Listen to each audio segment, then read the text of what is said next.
নমস্কাৰ বন্ধু বান্ধৱীসকল, মই আপোনালোকক ৰিচেণ্ট কাৰেণ্ট এফেয়াৰ আৰু মিনি আপডেট ইউটিউব চেনেলৰ ভিডিঅ'লৈ স্বাগতম জনালোঁ। বন্ধু বান্ধৱীসকল, আপোনালোকে এই থাম্বনেইলটো আগতে গমেই পালে যে আমি এই ভিডিঅ'টোত আপোনালোকৰ লগত আলোচনা কৰিম যে আপোনালোকৰ অসম পুলিচৰ পৰীক্ষাত চাকৰি পাবৰ কাৰণে আপোনালোকে যি পৰীক্ষা হ'ব সেই পৰীক্ষা কিমানটা ষ্টেজ আছে, কিমানটা ষ্টেজত আপোনালোকে পৰীক্ষাবোৰ পাছ কৰিব লাগিব আৰু কোনটো পৰীক্ষাত কোনটো ষ্টেজ আগতে হয় সেই বিষয়ে এই ভিডিঅ'টোত ক'ম। আৰু লগতে এইকেইটা বস্তুৰ কাৰণে ক'ম ABUB constable, junior assistant, APRO and fire service আৰু লগতে ৱায়াৰলেছ অপাৰেটৰৰ যিকেইটা পোষ্টৰ কাৰণে চাকৰিবোৰ ওলাইছে এইকেইটা ভিডিঅ'ৰ কাৰণে আপোনালোকক এই গোটেইখিনি কথা ক'ম, কেইটা ষ্টেজত হ'ব আৰু কোনটো ষ্টেজ আগতে হ'ব। এনেকুৱা নহয় যে অসম পুলিচৰ সকলোবোৰ পোষ্টৰ কাৰণে যি পৰীক্ষা আছে কোনোবাটোৰ ৰিটেন পৰীক্ষা আগতে হয় বা কোনোবাটোৰ PSC বা PETটো পাছত হয়। গতিকে গোটেইখিনি চবৰ কাৰণে বেলেগ বেলেগকৈ হয়। গতিকে মই এই ভিডিঅ'টোত আপোনালোকক ক'ম কোনটোৰ কাৰণে কি প্ৰথমতে হয়। আপোনালোকে বহুতে মোক কমেণ্টত সুধি থাকে আৰু যদি আপোনালোকে যদি এতিয়ালৈকে চেনেলটো ছাবস্ক্ৰাইব কৰি লোৱা নাই, চেনেলটো ছাবস্ক্ৰাইব কৰি ল'ব অসম পুলিচৰ সকলো ধৰণৰ আপডেটবোৰ পাই থাকিবৰ কাৰণে। আৰু লগতে আমি অসম পুলিচৰ প্ৰিপাৰেশ্যনৰ ভিডিঅ'বোৰ আপোনালোকলৈ আগবঢ়াইছোঁ, সেই ভিডিঅ'বোৰ যদি চোৱা নাই চাই ল'ব পাৰে। আৰু এতিয়া কি কৰোঁ, ভিডিঅ'টো আৰম্ভ কৰাৰ আগতে আমি ইয়াৰ আগতে অসম পুলিচৰ SI UBৰ কাৰণে SI কমিউনিকেশ্যনৰ কাৰণে, জেইল ৱাৰ্ডেনৰ কাৰণে আৰু প্লাটুন কমাণ্ডাৰৰ কাৰণে আমি কোনটোৰ কাৰণে কোনটো পোষ্টৰ কাৰণে কোনটো ষ্টেজ আগতে হয় সেই বিষয়ে আমি আগৰ ভিডিঅ' এটাত আলোচনা কৰিছোঁ। সেই ভিডিঅ'টো আপোনালোকে যদি চোৱা নাই ডেছক্ৰিপশ্যনত পাই যাব। যদিহে এপ্লাই কৰিছিলে SIত যদি এপ্লাই কৰিছে বা প্লাটুন কমাণ্ডাৰত যিটো পোষ্টত আপোনালোকে এপ্লাই কৰিছে সেই ভিডিঅ'টো ডেছক্ৰিপশ্যনত আছে, সেই তাৰ পৰা আপোনালোকে চাই ল'ব পাৰিব। গতিকে এতিয়া আমি চাই লওঁ কিহৰ কাৰণে চাওঁ। প্ৰথমতে আমি চাই লওঁ APRO আৰু ফায়াৰ এণ্ড ইমাৰ্জেঞ্চি ছাৰ্ভিচৰ কাৰণে চাই লওঁ। এইটো পদৰ কাৰণে কোনটো ষ্টেজ আগতে হ'ব সেইটো অকণমান চাই লওঁ। চ' বন্ধু বান্ধৱীসকল, মই এইটো কি কৰিছিলোঁ, অসম পুলিচৰ যি APRO কনষ্টেবল, কমিউনিকেশ্যন, মেছেঞ্জাৰ, তাৰপিছত কাৰ্পেণ্টাৰ, UB এইকেইটাৰ কাৰণে, ফায়াৰ এণ্ড ইমাৰ্জেঞ্চি ছাৰ্ভিচৰ কাৰণে যিকেইটা ৰিক্ৰুইটমেণ্টৰ কাৰণে এডভাৰটাইজমেণ্ট হৈছিল সেই এডভাৰটাইজমেণ্টটো অ'পেন কৰি লৈছোঁ। অ'পেন কৰিলে আপোনালোকক মই এতিয়া দেখাই দিওঁ। চ' বন্ধু বান্ধৱীসকল, এইটো মই APROৰ কাৰণে আপোনালোকক কৈ দিওঁ। আপোনালোকৰ APROৰ কাৰণে আৰু ফায়াৰ এণ্ড ইমাৰ্জেঞ্চি ছাৰ্ভিচৰ যিকেইটা পদ আছে সেই পদকেইটাৰ কাৰণে প্ৰথমতে আপোনালোকৰ PST আৰু PET হ'ব। ইয়াত চাওক যে চিলেকশ্যন প্ৰচিডিউৰ, সেইটোত আপোনালোকে গম পাই যাব যে প্ৰথমতে আপোনাৰ PST হ'ব আৰু তাৰপিছত PET হ'ব। তাই এইকেইটা হোৱাৰ পিছত আপোনালোকৰ ৰিটেন পৰীক্ষা হ'ব। যিসকলে এই পৰীক্ষাকেইটাত পাছ কৰিলে, এই পাছ কৰা কেইটা কেণ্ডিডেটসকলৰ ৰিটেন পৰীক্ষা হ'ব। ইয়াত চাওক ইয়াত ইম্পৰ্টেণ্ট কথা এটাই কৈছে যে result of PST and PET will be locally displayed at the end of the day of the test. মানে আপোনালোকৰ যিদিনাখন টেষ্ট মানে PST আৰু PET হ'ব সেইদিনাখন আপোনালোকৰ লোকেলি আপোনালোকৰ নামবোৰ ডিছপ্লে কৰি দিব, কোনে কোনে পাছ কৰিলে বা কোনে কোনে ফেইল কৰিলে। আৰু এটা লগতে এইটোও কৈছে যে however the candidate shall have no' claim or right to appear in the written test merely on the ground that they secure the minimum qualification standard in the PST or PET। সেইটো আপোনালোকৰ লিষ্টটো কোনে কোনে পালে বা কোনে কোনে কি কৰিলে সেইটো আপোনালোকৰ যিদিনা PST আৰু PET সিদিনাখন দি দিব বুলি কৈছে। তাৰপিছত ইয়াত চাব আপোনালোকে PST আৰু PET হোৱাৰ পিছত ইয়াত 5 টাইমছ ইয়াত কৈছে যে ৰিটেন পৰীক্ষাৰ কাৰণে candidates will be call in order merit list at the rate of 5 times the number of post. মানে ৰিটেন পৰীক্ষাৰ কাৰণে কিমান কেণ্ডিডেট ছিলেক্ট কৰিব, যিমানটা নম্বৰৰ পোষ্ট আছে সেই পোষ্টৰ 5 গুণকৈ কি কৰিব, ৰিটেন পৰীক্ষাৰ কাৰণে মাতিব। আৰু কৈছে এই নম্বৰটো হয়তো কিবা পাৰ্টিকুলাৰ কেছত কি কৰিব পাৰে, মানে এক্সিডো হ'ব পাৰে, মানে 5 টাইমছটো বেছিও হ'ব পাৰে, সেই কথাখিনি কৈছে। ইয়াত চাব ৰিটেন পৰীক্ষাটোৰ আপোনালোকৰ চিলেবাছ কি থাকিব, কিমান নম্বৰ থাকিব। ৰিটেন পৰীক্ষাত 100 নম্বৰৰ কুৱেশ্যন হ'ব আৰু টোটেল ৰিটেন নম্বৰ কিমান থাকিব, 50 নম্বৰৰ প্ৰশ্ন পেপাৰখন হ'ব আৰু লগতে কুৱেশ্যন থাকিব 100টা। গতিকে আৰু ইয়াত কৈছে চিলেবাছটো ইয়াত দি দিছে আৰু প্ৰত্যেকটা কুৱেশ্যনৰ কাৰণে আধা নম্বৰকৈ থাকিব। চিলেবাছটো দিছে এৰিথমেটিক দিছে, তাৰপিছত দিছে ইংলিছ দিছে, ৰিজনিং দিছে, তাৰপিছতে অসম হিষ্ট্ৰী বা জিঅ'গ্ৰাফী, পলিটি, ইকনমিক্স দিছে, general knowledge and current affair দিছে। এইকেইটা চিলেবাছ দিছে। ইয়াৰ পৰা আমি এৰিথমেটিকটো, ৰিজনিং আৰু অসমৰ হিষ্ট্ৰী আৰু জিকেৰ কাৰণে কুৱেশ্যনবোৰ ডিছকাশ্যন কৰি আছোঁ। তাৰ আপোনালোকে প্লে'লিষ্টত ডেছক্ৰিপশ্যনত পাই যাব, তাৰ পৰা আপোনালোকে এইকেইটা চাই ল'ব পাৰে। এইকেইটা বহুতেই ইম্পৰ্টেণ্ট হ'ব, যদিও বা এইটোৰ PSTটো বা PETটো আগতে হ'ব, কিন্তু আপোনালোকে যদি এতিয়াৰ পৰা চাই থাকে তেনেহ'লে আপোনালোকৰ বহুতেই সুবিধা হ'ব। গতিকে এইটো আছিলে APRO আৰু ফায়াৰ এণ্ড ইমাৰ্জেঞ্চি ছাৰ্ভিচৰ কাৰণে। ইয়াত প্ৰথমতে PST আৰু PETটো হ'ব, সেইটো আমি গম পালোঁ। এতিয়া আমি নেক্সট এটা চাই লওঁ। চ' বন্ধু বান্ধৱীসকল, এতিয়া আমি কি চাওঁ, এতিয়া আমি এইটো পোষ্টৰ কাৰণে চাওঁ। Deputy controller, civil defence JR, civil defence demonstrator, wireless operator, PBX operator. এই পোষ্টটোৰ কাৰণে আপোনালোকৰ প্ৰথমতে কি হ'ব, ৰিটেন হ'ব নে PST হ'ব, সেই PST প্ৰেক্টিকেল হ'ব নে ৰিটেন হ'ব। PSTটো নকওঁ বাৰু মই ইয়াত, ৰিটেন পৰীক্ষা হ'ব নে প্ৰেক্টিকেল হ'ব সেই বিষয়ে ইয়াত ক'ম। তাৰপিছত আমি জুনিয়ৰ এছিষ্টেণ্ট আৰু ABUBৰ কাৰণেও চাই লওঁ। আপোনালোকে বহুতেই গম পায়, তথাপিতো আমি জুনিয়ৰ এছিষ্টেণ্টটো বহুতেই চাগে গম নাপায়, সেই বিষয়ে আমি ভিডিঅ'টোত ক'ম। আপোনালোকৰ প্ৰেক্টিকেল হ'ব, PST হ'ব নে কি হ'ব, গতিকে এইটোৰ অকণমান চাই লওঁ এতিয়া। সো বন্ধুবান্ধৱীসকল এইটো আপোনালোকে চাওক চিলেকশ্যন প্ৰচিডিউৰ প্ৰথমতে কি কৈছে হেডকোৱাৰ্টাৰত আপোনালোকৰ যি ডিষ্ট্ৰিক্ট হেডকোৱাৰ্টাৰত প্ৰথমতে ৰিটেন পৰীক্ষা হ'ব ৰিটেন টেষ্ট হ'ব আৰু ৰিটেন টেষ্টটোৰ পিছত আপোনালোকৰ প্ৰেক্টিকেল টেষ্ট হ'ব ইয়াত চাওক আপোনালোকে এছিষ্টেণ্ট ডেপুটি কণ্ট্ৰলাৰ আৰু লগতে চিভিল ডিফেন্স JR আপোনালোকে এই পদটোৰ কাৰণে এই দুটা পদৰ কাৰণে আপোনালোকৰ 100 নম্বৰৰ কুৱেশ্যন হ'ব টোটেল 100টা কুৱেশ্যন থাকিব আৰু প্ৰত্যেকটো কুৱেশ্যন 1 নম্বৰকৈ থাকিব আৰু নিগেটিভ মাৰ্কিং থাকিব আধা নম্বৰকৈ আৰু তাত আপোনালোকৰ চিলেবাছটো দিছে চিলেবাছটো আছে জেনেৰেল ইংলিছ জেনেৰেল নলেজ আৰু ৰিজনিং তাৰপিছত চিভিল ডিফেন্সৰ মেটাৰৰ ওপৰত আপোনালোকৰ কেইটামান কুৱেশ্যন থাকিব আৰু পৰীক্ষাৰ সময়টো হ'ব 2 ঘণ্টা সময়ৰ কাৰণে পৰীক্ষাটো হ'ব আৰু বাকী কেইটা চাওক আপোনালোকে civil defence demonstrator wireless operator আৰু PBX অপাৰেটৰ এইটোৰ কাৰণেও 100 নম্বৰৰ কুৱেশ্যন হ'ব 100টা কুৱেশ্যন থাকিব আৰু প্ৰত্যেকটো কুৱেশ্যনতে 1 নম্বৰকৈ থাকিব আৰু নিগেটিভ মাৰ্কিং থাকিব আধা নম্বৰকৈ আৰু ইয়াত চিলেবাছটো দিছে জেনেৰেল ইংলিছ জেনেৰেল নলেজ তাৰপিছত ৰিজনিঙৰ কুৱেশ্যন থাকিব আৰু চিভিল ডিফেন্সৰ মেটাৰৰ ওপৰত ৰিলেট কৰি কেনে কেইটামান কুৱেশ্যন থাকিব টোটেল 100টা কুৱেশ্যন থাকিব আৰু সময় হ'ব 2 ঘণ্টাৰ পিছত এইকেইটা হোৱাৰ পিছত আপোনালোকে ৰিটেন পৰীক্ষা পাছ কৰাৰ পিছত ৰিটেন পৰীক্ষাত যিমানটাই পাছ কৰিলে যিমানটা পষ্টৰ কাৰণে এই ৰিক্ৰুইটমেণ্টটো ওলাইছিলে তাৰ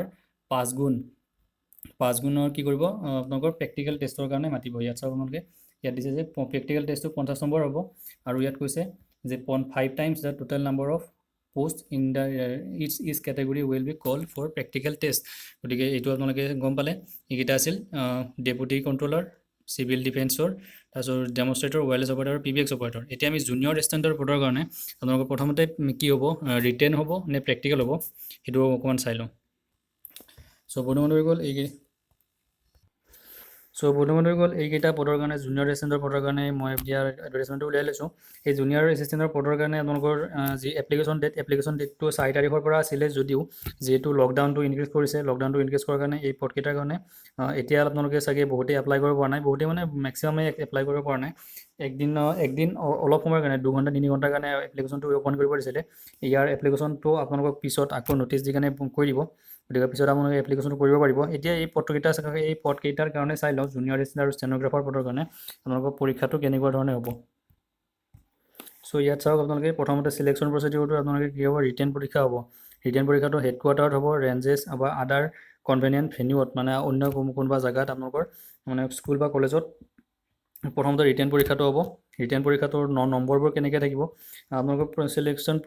টোটেল পেজ থাকিব 2টা পেজ থাকিব কি থাকিব এটা থাকিব ৰিটেন টেষ্ট আৰু এটা প্ৰেক্টিকেল টেষ্ট এতিয়া জুনিয়ৰ এছিষ্টেণ্ট আৰু যিহেতু ষ্টেন'গ্ৰাফাৰ পদৰ কাৰণে এইকেইটা চাব ৰিটেন টেষ্টৰ আমাৰ 50 নম্বৰৰ কুৱেশ্যন থাকিব 50 নম্বৰৰ কুৱেশ্যন থাকিব আৰু 50টা কুৱেশ্যন থাকিব আৰু প্ৰত্যেকটা কুৱেশ্যনতে 1 নম্বৰকৈ থাকিব আৰু নিগেটিভ মাৰ্কিং হ'লে আধা নম্বৰকৈ নিগেটিভ মাৰ্কিং থাকিব এতিয়া আপোনালোকে চিলেবাছটো চাই লওক চিলেবাছটো আপোনালোকে যে লজিকেল ৰিজনিং আৰু এপ্টিটিউড দিছে যে matters relating to history and culture of Assam and India আৰু লগতে কম্প্ৰিহেনশ্যন দিছে আৰু লগতে জেনেৰেল নলেজ দিছে আৰু এই পৰীক্ষাটোৰ কাৰণে সময় থাকিব 2 ঘণ্টা সময় থাকিব ৰিটেন টেষ্টৰ কাৰণে এইটো আছিল জুনিয়ৰ এছিষ্টেণ্ট আৰু ষ্টেন'গ্ৰাফাৰৰ কাৰণে আপোনালোকে যদিহে কি কৰিব বিচাৰে চাই থাকিব মানে প্ৰিপাৰেশ্যন কৰিব বিচাৰে এতিয়াৰ পৰা তেনেহ'লে আমাৰ চাব পাৰে ৰিজনিং এপ্টিটিউড তাৰপিছত হিষ্ট্ৰী চাব পাৰে তাৰপিছত আৰু জেনেৰেল নলেজটো আপোনালোকৰ ডেছক্ৰিপশ্যনত প্লে'লিষ্টটো পাই যাব তাৰ পৰা চাই ল'ব পাৰিব আৰু লগতে এতিয়া চাওক প্ৰেক্টিকেল টেষ্টটো হ'ব প্ৰেক্টিকেল টেষ্টটো মানে যিসকলে ৰিটেন পৰীক্ষা পাছ কৰিলে যিমানটা পদ আছে টোটেল 204টা পদ আছিলে 204 × 5 যিমান হয় 2010 মানে 1020জন কেণ্ডিডেটক টোটেল প্ৰেক্টিকেল টেষ্টৰ কাৰণে মাতিব 5 টাইমছ বুলি কৈছে তাৰপিছত আপোনালোকৰ প্ৰেক্টিকেল টেষ্ট হ'ব জুনিয়ৰ এছিষ্টেণ্টৰ কাৰণে প্ৰেক্টিকেল টেষ্ট আৰু ষ্টেন'গ্ৰাফাৰৰ প্ৰেক্টিকেল টেষ্ট যেনেকুৱা ষ্টেন'গ্ৰাফাৰৰ এতিয়া ধৰক টাইপিং স্পীড আৰু জুনিয়ৰ এছিষ্টেণ্টৰ কাৰণে ধৰক আপোনালোকে কম্পিউটাৰৰ টেষ্টটো হ'ব পাৰে ইয়াত ক্লিয়াৰলি মেনশ্যন কৰা নাই ইয়াত দিছে যে details of the practical test will be uploaded on website মানে কেনেকুৱা ধৰণৰ টেষ্টটো হ'ব প্ৰেক্টিকেল টেষ্টটো হ'ব সেইটো আপোনালোকক পিছত ৱেবছাইটত জনাই দিব বুলি কৈছে গতিকে এইটো আছিলে জুনিয়ৰ এছিষ্টেণ্ট আৰু ষ্টেন'গ্ৰাফাৰৰ কাৰণে 2টা ষ্টেজত পৰীক্ষা আপোনালোকে পাছ কৰিব লাগিব এই চাকৰি পাবৰ কাৰণে এতিয়া চাই লওঁ আমি অসম পুলিচৰ ABUB কনষ্টেবলৰ কাৰণে সেইটো আপোনালোকৰ যিহেতু প্ৰথমতে PST আৰু PETৰ কাৰণে এডমিট কাৰ্ডবোৰ ডাউনলোড কৰিবলৈ দিছিলে বহুতে গম পায় তাৰপিছত কেনেকৈ ধৰণৰ চিলেকশ্যন হ'ব সেইটো অকণমান চাই লওঁ চ' বন্ধুবান্ধৱীসকল এইকেইটা পদটো চাওক আপোনালোকে AB আৰু UBৰ কাৰণে ইয়াত টোটেল প্ৰথমতে যিখন এডভাৰটাইজমেণ্ট দিছিলে সেই এডভাৰটাইজমেণ্টটো মই ইয়াত অ'পেন কৰি লৈছোঁ ইয়াত আপোনালোকে সকলোৱে গম পাইছে যে আপোনালোকৰ কাৰণে কি PST আৰু PETৰ কাৰণে যিহেতু এডমিট কাৰ্ডবোৰ 10খন ডিষ্ট্ৰিক্টৰ কাৰণে ডাউনলোড কৰিব দিছিলে 13খন ডিষ্ট্ৰিক্টৰ কাৰণে দিছিলে আৰু তাৰপিছত 3খন ডিষ্ট্ৰিক্টৰ কি কৰিলে বন্ধ কৰিলে আৰু বাকী 10খন ডিষ্ট্ৰিক্টৰটো যিহেতু লকডাউন চলি আছে চাগে পৰীক্ষাটো এতিয়ালৈকে হোৱা নাই তাৰপিছত এতিয়া কি হ'ব বাকী আৰু আপোনালোকৰ চাগে নতুনকৈ দিব এডমিট কাৰ্ড ডাউনলোড কৰিবৰ কাৰণে আৰু বাকী পিছত আপোনালোকৰ পৰীক্ষাটো হৈ যাব গতিকে আপোনালোকৰ প্ৰথমতে বহুতে সকলোৱে চবেই গম পাইছে যে প্ৰথমতে PST আৰু PETটো হ'ব তাৰপিছত আপোনালোকে চিলেকশ্যন প্ৰচিডিউৰটো অকণমান চাই লওঁ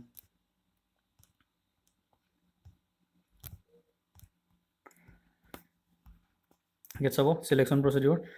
প্ৰথমতে হ'ব PST আৰু PET কি হ'ব প্ৰথমতে PST আৰু PET তাৰপিছত আপোনালোকৰ মই আগৰ ভিডিঅ'ত আপোনালোকক কৈ থৈছোঁ যে আপোনালোকৰ PST আৰু PET দিনা কি কি ডকুমেণ্টছ নিব লাগিব সেই ভিডিঅ'টো যদি চোৱা নাই ডেছক্ৰিপশ্যনত পাই যাব সেই ভিডিঅ'বোৰ চাই ল'ব পাৰে আগতীয়াকৈ আপোনালোকক কথাবোৰ জনাই দি আছোঁ যাতে আপোনালোকে যিদিনাখন PST আৰু PET দিব যাব সেইদিনাখন যাতে আপোনালোকৰ কোনো ভুল নহয় কি কি ডকুমেণ্টছ লাগে নিব লাগিব আপোনালোকে বহুতে গম পায় তথাপিতো মই ভিডিঅ' বনাইছিলোঁ যদি আপোনালোকে কি কি ডকুমেণ্টছ ল'ব লাগে সেইটো আপোনালোকে চাই ল'ব একবাৰ আপোনালোকৰ যি PST আৰু PET হ'ব যিদিনাখন আপোনালোকৰ PST আৰু PET হ'ব সেইদিনাখনে আপোনালোকৰ ৰিজাল্টবোৰ ডিছপ্লে কৰিব কি কোনে পাছ কৰিলে কোনে ফেইল কৰিলে সেইটো আপোনালোকক দি দিব তাৰপিছত ইয়াত কৈছে যে হাউএভাৰ এইটো ন' claim or right to API in the written test merely on the basis of ground that they qualify the minimum qualification mark যদিও আপোনালোকে মিনিমাম কোৱালিফিকেশ্যন মানে PSC টো আৰু PET যদি কিবাকেও পাছ কৰে তথাপিতো আপোনালোকে হয়তো ক্লেইম কৰিব নোৱাৰে যে ৰিটেন পৰীক্ষা আপোনালোকে দিব বা নিদিব সেইটো আপোনালোকে সম্পূৰ্ণৰূপে ডিপাৰ্টমেণ্টৰ মানে ৰিক্ৰুইটমেণ্ট বৰ্ডৰ ওপৰত নিৰ্ভৰ কৰিব তাৰপিছত ইয়াত চাব আপোনালোকে কৈছে যে যিসকলে PST PET পাছ কৰিলে 5 times the number of vacancies মানে টোটেল যিমানটা ভেকেঞ্চি আছিলে তাৰে 5 গুণ নম্বৰক আপোনালোকে ৰিটেন টেষ্টৰ কাৰণে মাতিব ৰিটেন টেষ্টৰ আপোনালোকৰ পৰীক্ষাটো কেনেকুৱা হ'ব 100 নম্বৰৰ 100টা কুৱেশ্যন থাকিব আৰু নম্বৰ থাকিব 50 নম্বৰৰ কুৱেশ্যন আৰু প্ৰত্যেকটা কুৱেশ্যনতে আধা নম্বৰকৈ থাকিব আৰু ইয়াত কৈছে ডাঙৰ কথাটো হ'ল কি যে ইয়াত নিগেটিভ মাৰ্কিং নাথাকে বহুত ইম্পৰ্টেণ্ট কথা আৰু লেভেলটো কি থাকিব ক্লাছ 10 আৰু ক্লাছ 9ৰ লেভেলত আপোনালোকৰ পৰীক্ষাটো ৰিটেন পৰীক্ষাটো হ'ব আৰু লগতে এক্সট্ৰা কাৰিকুলাৰ মাৰ্কছবোৰ আছে সেই বিষয়ে মই আগতে ভিডিঅ' বনাই থৈছোঁ গতিকে আপোনালোকে সেইবোৰ পাই যাব বিচাৰিলে ভিডিঅ'বোৰ পাই যাব গতিকে এইখিনি কথা আপোনালোকক ডিছকাশ্যন কৰিলোঁ যে গোটেইকেইটা পদৰ কাৰণে কোনটো পদত আপোনালোকে কি যে কোনটো পোষ্টৰ কাৰণে PST আগত হ'ব নে ৰিটেন পৰীক্ষা আগত হ'ব সেই বিষয়ে মই ক'লোঁ বা প্ৰেক্টিকেল পৰীক্ষা আগত হ'ব গতিকে আপোনালোকে যদি কথাখিনি বুজি পালে তেনেহ'লে ভিডিঅ'টো বনোৱাটো কি হয় মানে যি আশা কৰি বনাইছিলোঁ সেইটো সফল হোৱা বুলি ক'ব পাৰিম আৰু যদি বুজি পোৱা নাই আকৌ এবাৰ ভিডিঅ'টো চাই ল'ব গোটেইখিনি কথা বুজি হ'ব কাৰণ গোটেইখিনি বহুতেই ইম্পৰ্টেণ্ট গতিকে ভিডিঅ'টো যদি ভাল পালে লাইক কৰিব চেনেলটো ছাবস্ক্ৰাইব কৰিব আপোনালোকৰ যিসকল বন্ধু বান্ধৱীয়ে এনেকুৱা ধৰণৰ কথাবোৰ ভিডিঅ'বোৰ পোৱা নাই তেওঁলোকৰ লগত শ্বেয়াৰ কৰি দিব আৰু লগতে প্ৰিপাৰেশ্যন কৰিব বিচাৰিলে আপোনালোকে ডেছক্ৰিপশ্যনত প্লে'লিষ্টটো পাই যাব তাৰ পৰা চাই ল'ব পাৰিব ভিডিঅ'বোৰ বহুতেই ভাল ভিডিঅ' বনাইছোঁ আপোনালোকৰ পৰা বহুতেই ভাল ৰেছপন্স এতিয়ালৈকে পাইছোঁ গতিকে ভিডিঅ'টো আজি ইমানতে সমাপ্ত কৰোঁ আপোনালোকৰ দিনটো হ'ব থেংক ইউ ধন্যবাদ